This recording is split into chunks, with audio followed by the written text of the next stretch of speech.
This podcast is made possible by Vena.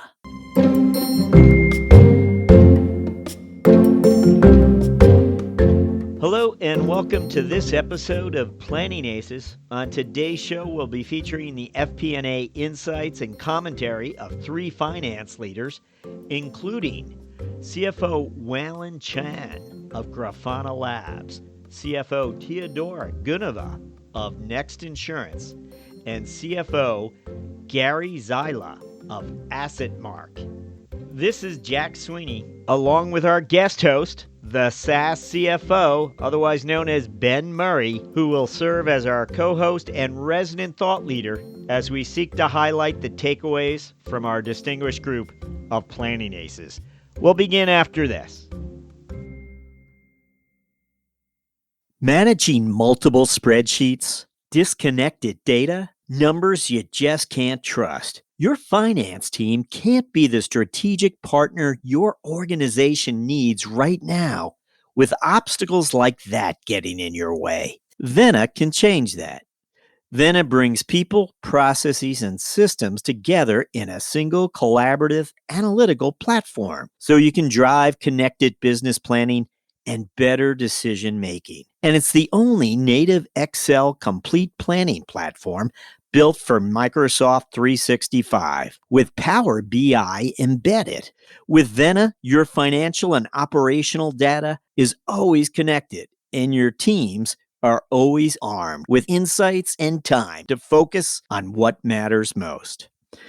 So when the stakes are high and the margin for error low, plan with agility, plan with resilience, plan with Vena so you can be prepared for whatever comes next. Visit venasolutions.com/planningaces to learn more about how Vena will help you plan for anything.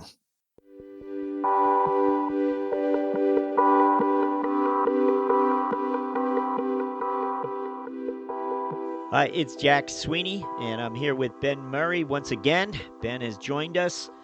Ben, you've been out and traveling. At least I wasn't able to connect with you earlier in the month. We're glad we're catching up with you now. Where have you been? What have you been up to? Yeah, I've had some travel lately. Of course, spring break recently, but was in New York City for Nathan Lacka's SaaS Open, which was a lot of fun. So he brings in SaaS founders into that and have the founders present on the stage. And so, really actionable advice, trying to share their advice and what they've learned in building their SaaS companies. So this year they expanded it into a couple different tracks. So there was a CTO track, a finance talent track. So I helped out with the finance track and also presented on fundraising lessons. For those among our listeners who might not be knee deep in the SaaS world, tell us a little more about Nathan. I've heard of him and know of his conference, but give us the scoop on him. What's he about?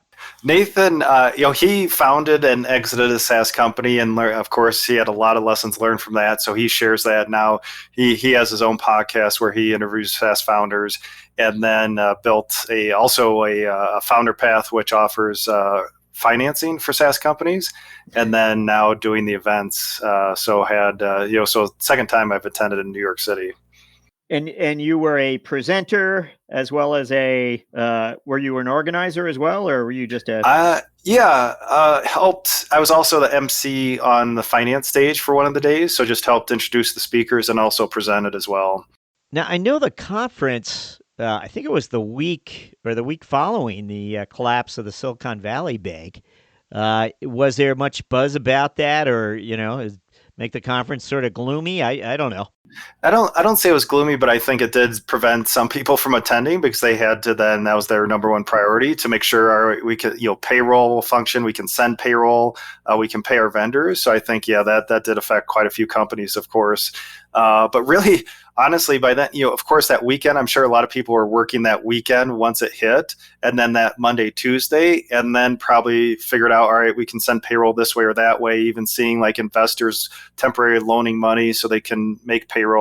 By then, it was still talk, but it seemed like people were a little moved on or maybe had their situation taken care of by then.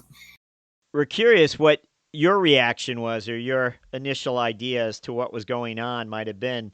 And what is your lay of the land now? What does it look like to you now? Yeah, I'm by no means a banking expert, but I think for the CFOs, it made us kind of think again just about our banking relationships and having redundancy there. And again, sometimes we don't have a choice. Maybe we're bought out by a PE firm and the debt facility was through this bank, and now we've got to change banks to that bank, and we have no choice. I've been in that situation where you don't have a choice of the banking situation, even though you're the CFO. But then it makes you think, well, maybe I shouldn't close that account that I was with. And also, I think just local banking relationships. Maybe we're going to these big national global banks, but I think also now the redundancy of having that relationship in your town with someone you can go meet and talk to. Maybe you have a line of credit through them that's really cheap. The fees are really cheap each year for that. So I think now versus just having one bank, I think definitely, because before we'd want to consolidate. All these different bank accounts, cash sitting in different accounts, and let's just consolidate, right? We think that makes our life easier. It does to some extent, but now I think CFOs learn that we need two banking relationships. Well, thank you for that, Ben. And I'll mention right now that two of our planning aces this episode are actually SaaS CFOs. And Ben, I'd like to kick things off with you by just asking, what did you make of the three finance leaders we'll be featuring? Yeah, it was really interesting. I think that definitely I saw two common threads or heard two common threads. One, definitely finance helping with sales and sales data and sales compensation. And then overarching the three conversations was really data. And one of them, I think it was Gary talking about business intelligence, where that sits, how to make that the most effective. So I think, there's a theme of sales and enabling sales as a finance leader, but then the data aspect in all of these. Yeah, they do. They all hit on data, and it's interesting. This is a nice snapshot in time. All three of these conversations happened over the last 60 days, and you'll see that they pick up on many of the same themes. So permit me to tee up our first planning ace, who will be Gary Zyla, CFO of AssetMark, from episode 877 of CFO Thought Leader. Gary Zyla has been with AssetMark for the last 12 years.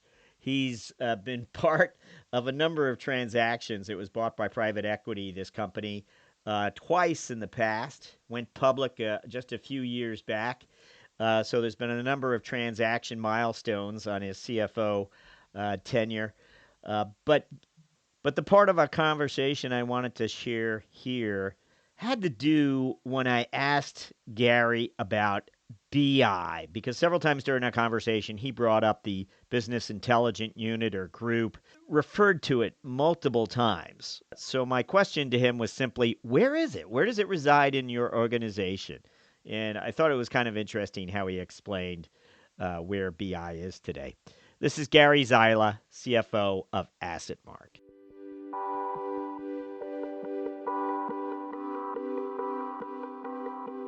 The finance team I oversee, it's fun and it's broad, right? You have business intelligence. I have investor relations, corporate development, communications and PR are part of our finance team, which is somewhat unusual sometimes.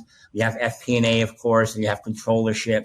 But business intelligence is amazing. And I think in many companies, depending on the type of company you are, you could drop business intelligence in a couple different areas. It could sit in IT. I wouldn't recommend it, but it could sit in IT because it's very IT focused, because you got to be able to process data.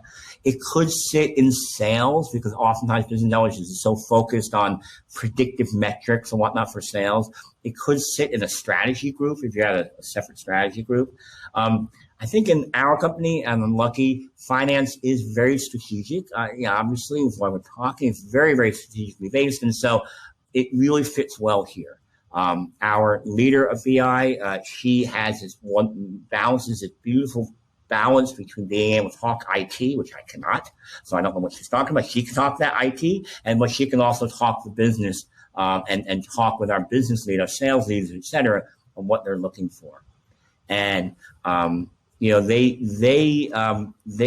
team now is about 7 or 8, by 50-person finance team for scale.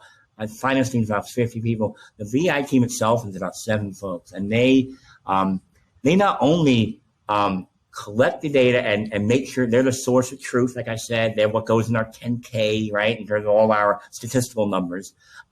They also they take that data and they actually do compensation based off of it. So they handle the compensation for our sales team. And so they're the source of truth for our sales team for a very important thing, what they're getting paid. So they are essential. And I think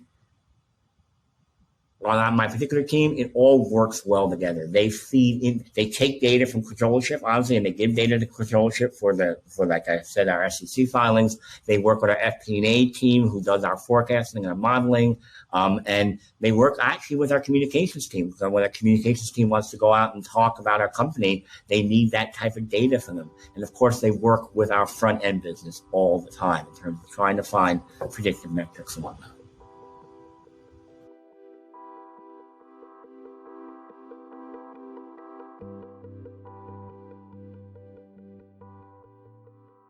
Okay. Thank you, Gary Zyla, CFO of AssetMark. Again, episode 877 of CFO Thought Leader. Do get a sense from that episode of Gary's emotional intelligence and how he likely leads. He seems very inclusive, how he explains things. He seems very careful and what's the word I'm looking for? Courteous to the different parts of the organization. But more takeaways than what I'm sharing. Ben, what did you think? It was really interesting because Gary, working at a public company, a lot of functions underneath him as the CFO, treasury, investor relations, tax, accounting, FP&A, and then the BI. And of course, he carefully worded it where he's like, I don't really recommend it under IT. And of course, as CFOs in finance, we're data hungry, right? We want access to data. And it makes sense that Gary recommended that BI business intelligence team sits under him, because you can do so much with that and also enable other organizations to do more as well with that data. You're really not a surprise. Speaking broadly, let's just talk about the SaaS realm for a moment. BI in most SaaS companies would be under the finance umbrella. Am I right about that, or does it also appear to be other places? I think you see multiple approaches, but I think it makes sense, right? Finance, we work with a lot of data, and usually if there's no BI team, FP&A is tasked with helping with that data analysis, helping sales with their pipeline analysis, just that extra set of eyes. And then it evolves from there to say, do we need a formal BI tool within our org? And then eventually maybe we need a champion for that BI tool and a team.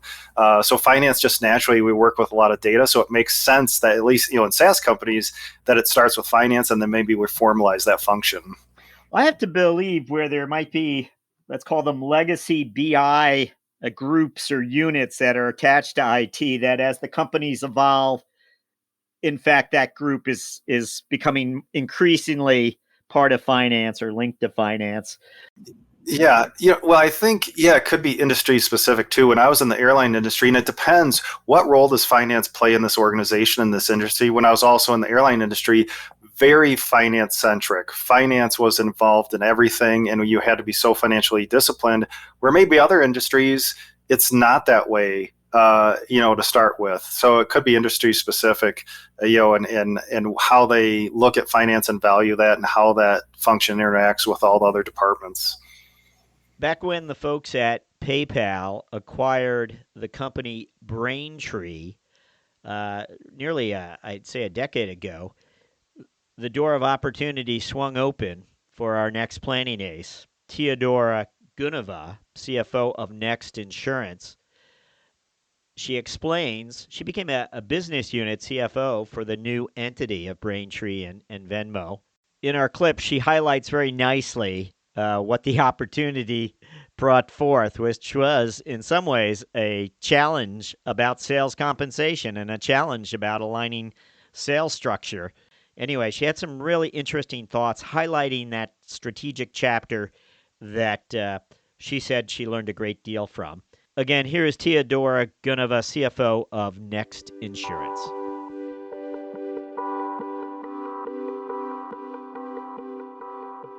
through my career, I spent a lot of time supporting sales teams.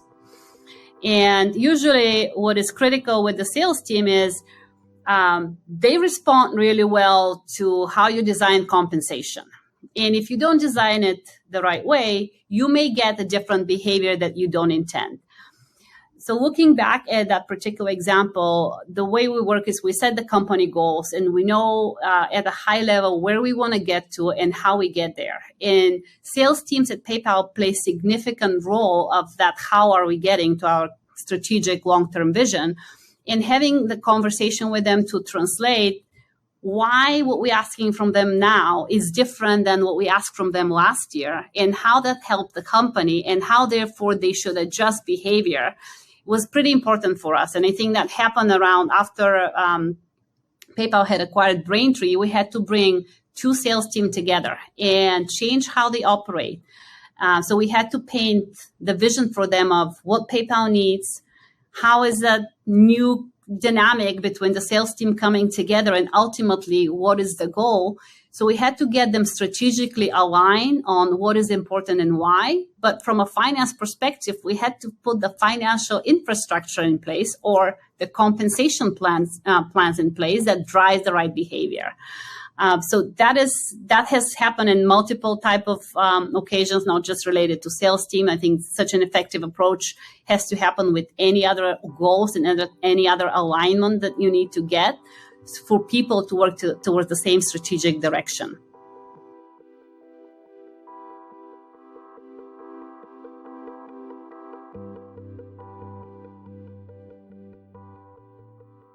So again, a nice chapter from the finance career of Teodora Guneva from episode 880, by the way. If you missed it, it's well worth listening. But Ben, what did you make of what Teodora shared? Yeah, I think it was really interesting with Teodora about sales or finance being involved with sales compensation tracking and analysis and those payouts. That's really common. And I cringe whenever I hear someone say sales is coin operated, which she did not, but said the sales compensation plan kind of dictates the behavior in sales, which of course makes a ton of sense. Just like SaaS founders trying to maximize the value of their company, they're looking at those things that will maximize the value. Same thing for sales, that they're going to maximize their compensation. So, with compensation plans, right, they've got to be repeatable. They've got to be understandable, so everyone can understand how the plan works, how it pays out, and how it contributes to the overall objectives of the company. So very common to hear that CFOs are involved or finance involved with the sales compensation structure, and because we've got to pay that out for the sales team. So let me ask you something here. Just thinking about a conference room where finance and sales have come together to sort out, okay, again, there's this acquisition, there are two teams coming together that they're trying to get some synergies from. And it's a delicate, as any merger is, there's 100 ways for things to get misunderstood. What does finance generally misunderstand about the sales team across the table? What is it that finance at times just doesn't get? Well, I think finance misunderstands potentially just the day in life of sales and how hard it is and the pressure there. I think finance likes to be very critical of sales performance every month and hitting targets, hitting quotas that eventually end up in our revenue forecast. So I think we have to understand just that day in the life and be a little more sensitive to what's going on in sales and really be there to help and enable. And that's finance's, I think one of the major function is to enable and to facilitate. It's not just all about the numbers sometimes. So I think, not looking at the data always and just looking at what's happening within those sales teams and how we can help. And I think, the big thing then for finance is looking at sales compensation plans, and then of course we understand quotas and targets and how much gets paid out, but how that then translates into the overall cost structure within a company, and then hitting our go-to-market sales and marketing efficiency targets. So connecting those two pieces can be hard, but I think it's understanding the day in the life, what products they're selling and how they're being compensated on that and how that all rolls up together. All right. Well, speaking of connecting the pieces, our next planning ace spent a decade at LinkedIn between 2010 and 2020. He was the head of FP&A. Today, Wei-Lin Chen is CFO of Grafana Labs. We are pleased to feature him on episode 874 of CFO Thought Leader. Wei-Lin turns back the clock for us and takes us back to his LinkedIn days, figure 2010 to 2013. He had a special challenge that he's going to share with us. And once more, our planning ace puts a bright light on sales compensation and working with the sales team.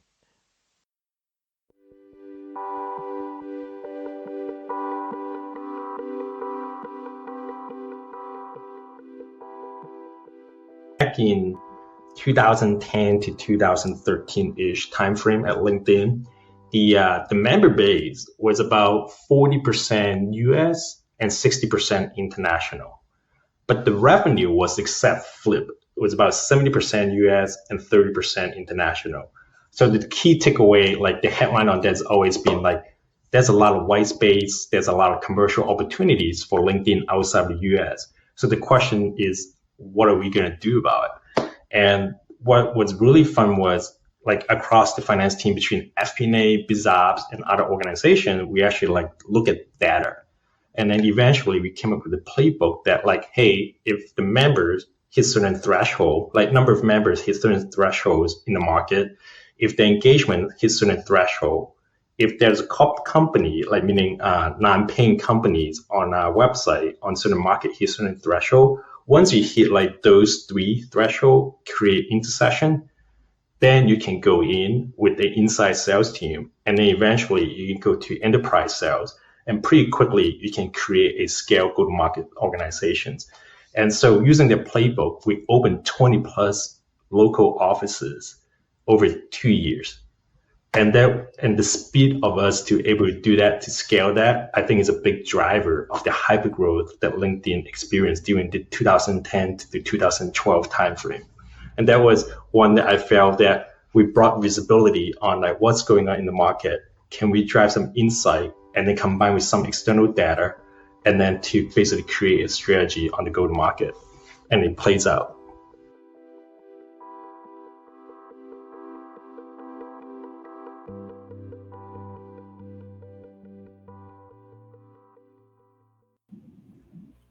Yeah, I think it's really interesting. It got to the whole data aspect again, mining data and helping teams, in this case sales, be more effective in their job and their process. And it's funny, he was talking about LinkedIn back 2010, 2013 period. And I remember receiving my first LinkedIn request, around that time or 09, like, what the heck is this platform? So that, going way back, but he talked about the user base, where the revenue was coming from. It was kind of flipped, US versus international, and really digging into that data to provide data that then can help those inside sales teams, reach the right customers and with the right data to help. I think it was even up, how they were, the user base was engaging and spending dollars on LinkedIn's platform. So just within that short span of years, they opened up 20 locations, pretty amazing abroad. And I liked how he explained about the thresholds and about how, the indirect sales team sort of passes it up to the enterprise sales team eventually as the thresholds were met and opportunities came forward. Well, probably for some of these larger firms where they have, regions defined, but then sometimes you have these enterprise teams that are over several regions and more like relationship managers that may get involved in different regions to kind of bring that story together. So I think that could be a function of a larger company or even a high growth company, that you have different layers of sales and then those teams are interacting with each other to better close deals. Ben, since you've joined us here, I feel compelled to ask this question. Chief Revenue Officer is a title that the SaaS realm really coined. True? Or that's my read on it. It's funny, CRO, it could be, because honestly, we don't know. When I hear CRO, Is it their VP of sales? Is it their VP of marketing? Is it a role that's both VP of sales and marketing, and we're giving them the C title? So yeah, really common in SaaS now, and maybe again a function of larger orgs where you're building out your sales team. You have a VP of sales, and maybe eventually you promote he or she into that CRO position. But yeah, super common in SaaS to hear that. But usually you got to ask a few questions. What function, what departments are they actually overseeing? Well, again, I think it's a title that we see in SaaS companies along with the jargon go-to-market, along with customer success, along with a lot of the customer-centric metric names. Yeah, for some industries, you could be like, "What are you talking about? A go-to-market motion team?" Just like when I was in the airline industry, we're not calling up, people to say, "Hey, buy our tickets," right? We're running ads, of course, but then you come into SaaS, right? You have that go-to-market motion team, and it can be so complex. There's so much investment in sales and marketing to drive revenue, to drive expansion revenue, and also so much data trapped in there, trapped in our lead funnel, our pipeline funnel. So it's a huge responsibility, and if not done right, it can just suck up a bunch of cash and really lead to really poor results, of course. So it's a huge role within SaaS companies that does deserve that C title.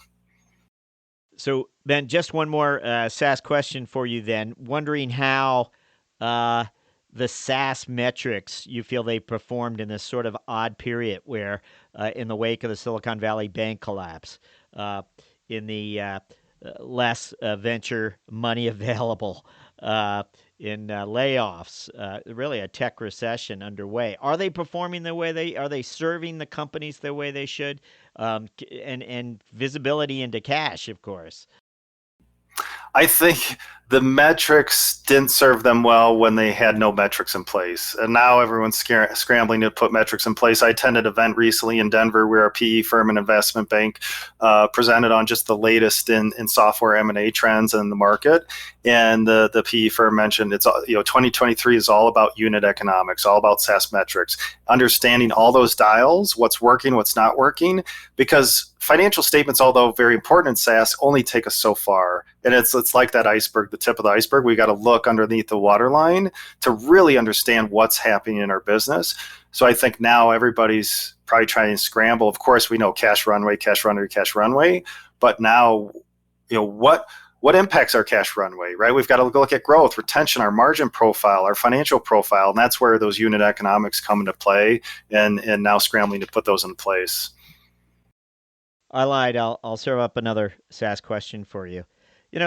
SaaS companies, when it comes to measuring the customer experience, customer success, they are leading edge. When it comes to managing their cash, are they? Are they as cash savvy as they are customer savvy? I think I like to say financial discipline never goes out of style. In good markets, when cash is free and plentiful, right, we lose some of our discipline. If we know we've got a lot of cash in the bank, we know we can get more cash down the road. I see that companies lose that financial discipline, and then when things get tough, man, things go off the rails really fast.